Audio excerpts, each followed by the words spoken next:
Julius Caesar was in Gaul, and few of the allied Gallic forces had betrayed him, and they killed all the Romans in their territory. Caesar was angry, and he attacked and won against most of the rebellion tribes. But the main tribe who started all of this, the tribe who killed his soldiers, was running and hiding against Caesar. They realized that to engage in battle with Caesar is suicide. Their strategy is effective. Caesar has been trying to capture and defeat them, but they can't. In the end, Julius Caesar comes up with a new strategy. He announces that it's legal to murder, steal, or do whatever you want in the enemy territory.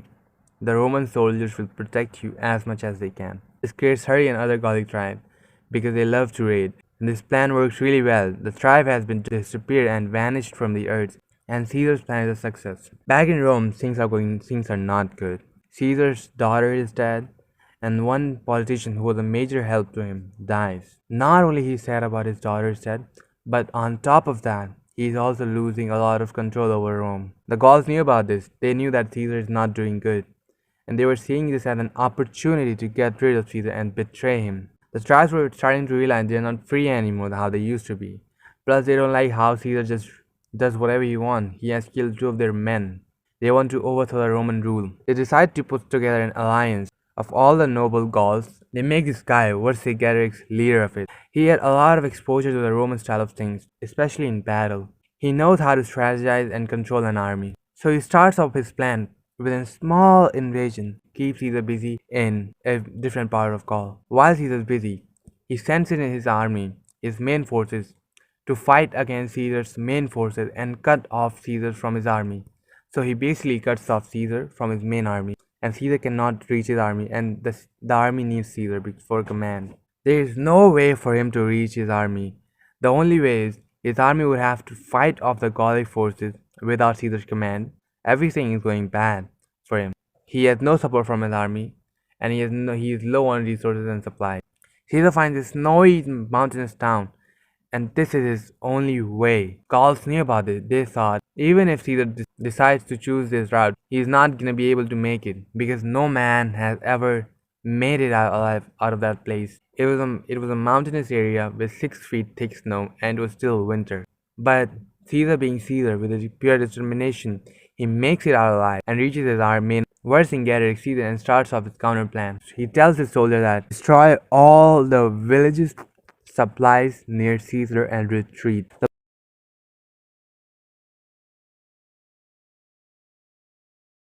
The plan was basically to leave Caesar and his troops starve, and eventually they will give up. This plan works really well. They are looking for food and supplies, and people are starving. And after a while, they find this one city at the top of the hill, and Caesar realizes why the Gauls didn't destroy the city. It was a well-fortified city at top of a hill, with cliffs all over it, and river at the end of cliffs. It was impossible for the Romans to climb it. What now? There is no other secret path to get to the top of the hill. They've seen all the city, and they found nothing. Caesar was looking at it, and he was quiet, and he had no words. His men are starving, and they are sad and disheartened by the situation they are in. They had no other place, and they are finally starting to think, is this it? Are we finally gonna lose? And then Caesar gives them an order. Caesar gives his starving men to build a ramp to reach the city. The ramp is going to be 80 feet tall and 300 feet wide. It took the starving Roman soldier 25 days of non-stop hard work. Most of them didn't even want to do it, but Caesar pushes them. Eventually the ramp is built. They run up the ramp and takes over the city. And now they are ready to attack wherever they want. Vercingetorix told the Gauls to destroy the city, but they didn't listen. And now he's looking like a genius. Caesar decides to attack Vercingetorix's hometown. He surrounds the town and orders his troops to attack. But then things go wrong and he loses around 700 men, which was a big thing for the morale of the people. And Caesar believed that morale was third-fourth of the battle. He was able to recover from it, and he was in a good position. They retreat from the city and go away from the city. But Vercingetorix thinks Caesar is in a bad situation due to the last attack, and that's why he's retreating.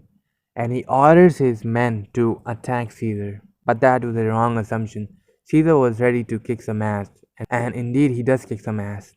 The Gauls attack Caesar, and Caesar takes a major W. Vercingetorix orders them to retreat to Alessia, a well-fortified city. The Roman soldiers are running after the Gallic forces, and eventually they finally reach Alessia and they surround the city. And Caesar built a siege wall which was around 11 miles long and it has 24 towers.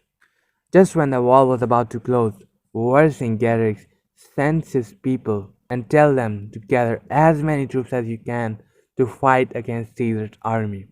This army would be really big, would have around 200,000 to 250,000 men. Caesar was outnumbered by 2 to 4 Gallic soldiers to 1 Roman soldier. To deal with this, he builds another siege wall behind them to defend themselves against the Gallic forces. He sets trap on the both sides and the Gallic army finally arrives. The battle starts. The fight starts at both sides of the wall, inside and outside Alessia. It was a close call for Caesar. It was looking like that he's gonna lose, but he pulls it off, and the Gauls fail. Later, Gauls found this place with less traps to attack Romans. It was easier for them to attack Romans from that place, and they attack Romans. And since it is taking place at an elevated place, both Romans and Gauls are cheering for their side. And then finally, Caesar joins the battle. Everything gets more tense since everyone realizes it's now or never, do or die. Romans were losing. You can't blame them if they lose. They're fighting against a really big army. They're outnumbered by 4 to 1. Even for the great Caesar, it's hard for him. Roman soldiers were getting killed, and slowly Gauls were taking over, and the Gauls had a big happiness on their face. They knew Romans had no backup. All the walls and the traps were useless, and it's all over for Romans. And then bam, it's all over for Gauls. It's all over for Gauls. The Gauls lose.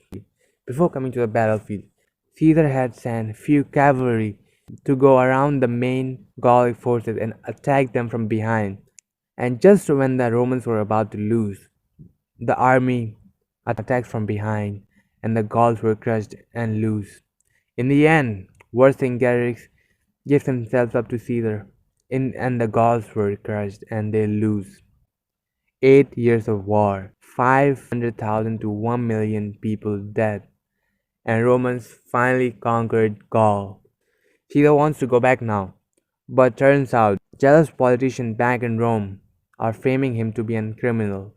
He was probably going to be exiled, and Caesar was angry about this. For the last 8 years, he fought for Rome. Caesar was angry. He has two options. He can go back and live a comfortable life. Even in exilation, he would have a really comfortable life because he had made a lot of money through battle.